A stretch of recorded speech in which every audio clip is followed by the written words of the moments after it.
sinful to have desires? Is it unspiritual to have desires? Is it too materialistic to have desires? Should we blame ourselves or feel guilty for having desires or trying to manifest them? Why do desires come? Hello everybody and welcome to Eternal Freedom. I am Manjuri Sengupta and today we are going to discuss about desires. So a lot of people say that desires are the problem of their life. Like because they have a lot of desires, their life is becoming so much problematic. And today we are going to understand whether desires are the problem or not. Desires. Do they come from lack? Well, all desires don't come from lack. If you feel hungry and if you desire to have food, that is not a desire coming from lack. Rather, that's your bodily desire. Because in order to live, you have to eat food. But let's take an example. Let's say you have a desire to go to a particular expensive restaurant and you feel that you are incapable of going there because it's too expensive for you. Then that longing or that feeling of victimhood within yourself is the proof that this desire is coming from lack. That this desire is making you feel that you are lacking something, you are not enough. So, desires which give rise to some kind of emotional attachment or emotional resistance, those desires, we can call that those desires are coming from lack. Well, desires, if they come from lack, are those problematic? Not really. Let's explore this in today's video. Well, we can categorize desires into three categories. First, bodily desires, which I have just discussed with you. That if you are feeling hungry, the desire to have food. If you are feeling to go to pee, the desire to go pee. If you are feeling sleepy, desire to go sleep. And also every single second we desire to take oxygens. And that's why we take oxygens. And that's also a bodily desire. So, we have no emotional attachment to these desires. These desires don't face with any kind of emotional resistance from us. So, these desires don't come from lack, these are merely bodily desires, and there is, of course, no problem with these desires. Second category is desires that come from lack. Of course, we have some kind of emotional attachment to these desires. That's why these desires make us feel that we lack something.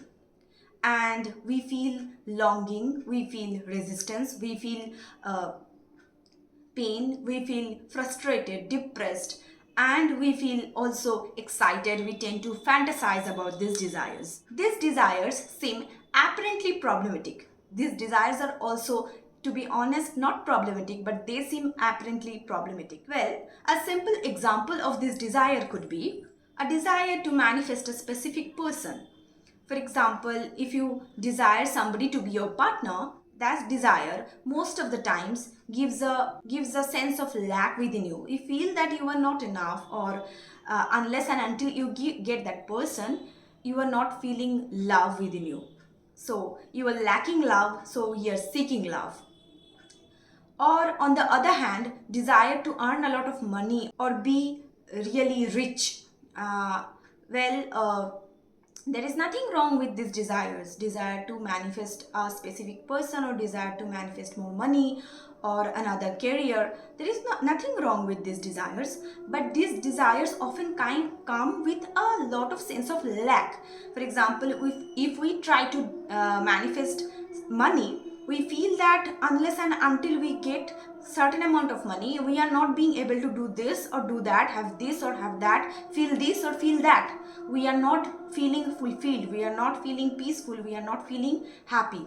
So in case of these desires that come from lack, we are actually seeking happiness out of these desires, and we don't give ourselves permission to be happy unless and until those desires are fulfilled. That's why these desires make us feel that we are not enough and invites a feeling of longing within us.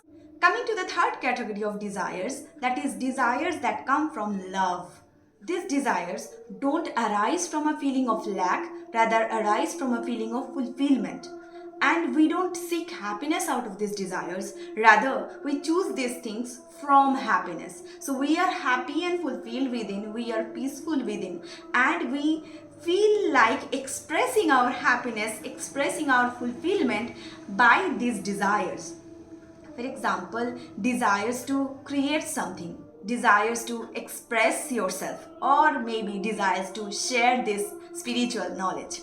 Well, most of the times these desires don't give rise to a feeling of lack, but sometimes, exceptionally, this can also give rise to a feeling of lack later on. So, when the desire comes, it is not coming from lack, but again, an identification may come where after the desire come, you feel like you are unable to express yourself or fulfill your desire because you lack something. So even though these desires come from love or fulfillment or your true nature, it might give rise to a feeling of lack later on.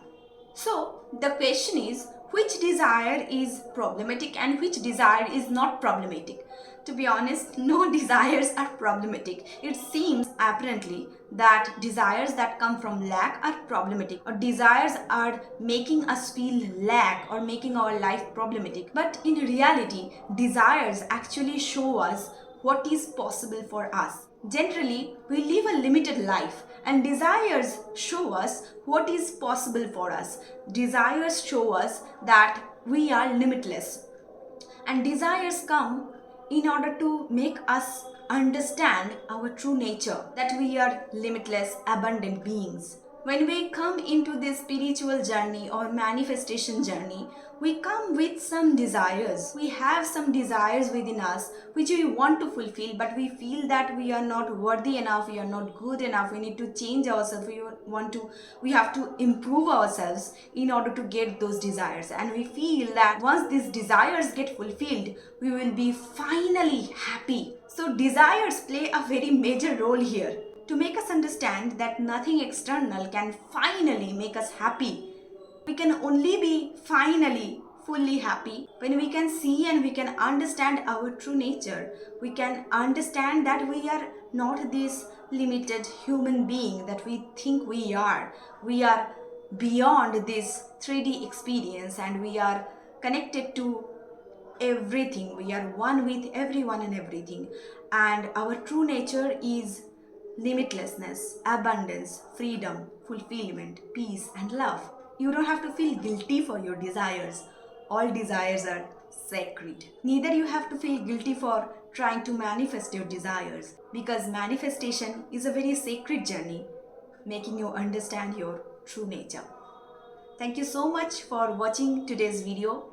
And if you want to learn the easiest, quickest, and simplest way to manifest your desires without getting into the trouble of doing all the manifestation techniques and getting frustrated, rather you want to experience peace within you and feel happiness all the time, then comment below.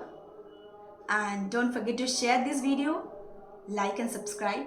Thank you. I love you all so much, and bye-bye.